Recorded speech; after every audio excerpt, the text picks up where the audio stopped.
लेकिन एक चुटकी सिंदूर की कीमत और एक मंगलसूत्र की मर्यादा तुम क्या जानो नरेंद्र बाबू, ये मुझे कहना पड़ेगा। आप मंगलसूत्र की बात करते हैं, उस मंगलसूत्र की जो दाम्पत्य के सूत्र का सबसे पवित्र प्रतीक है।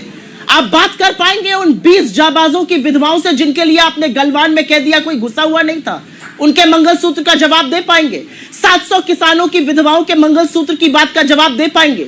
मणिपुर की मंगलसूत्र की विधवाओं का जवाब दे पाएंगे?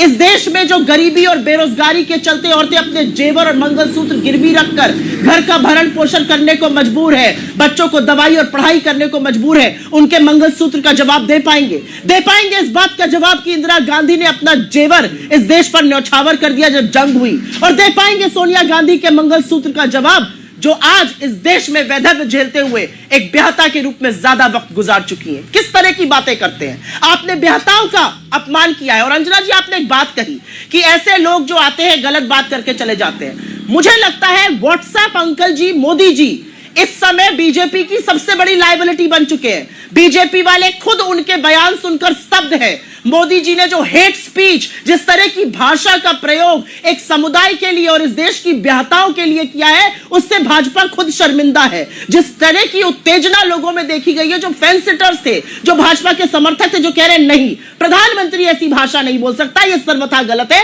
मोदी जी खुद लायबिलिटी बन गए हैं। मैं सिर्फ एक बात यहां पर कहना चाहती हूं और यह बात कहनी जरूरी है। क्या इस देश के 22 लोगों के पास उतना पैसा हो सकता है जितना 70 करोड़ के पास हो?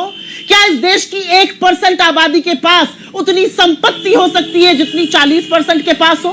क्या इस देश का एक व्यक्ति 1600 करोड़ रुपए दिन के कमाए और किसान इस देश का 27 रुपए कमाए? क्या इस देश में 5 kilo free ration free ration free ration की बात की जाए, अब जब रोजगार की बात हो तो मुंह फेर लिया जाए?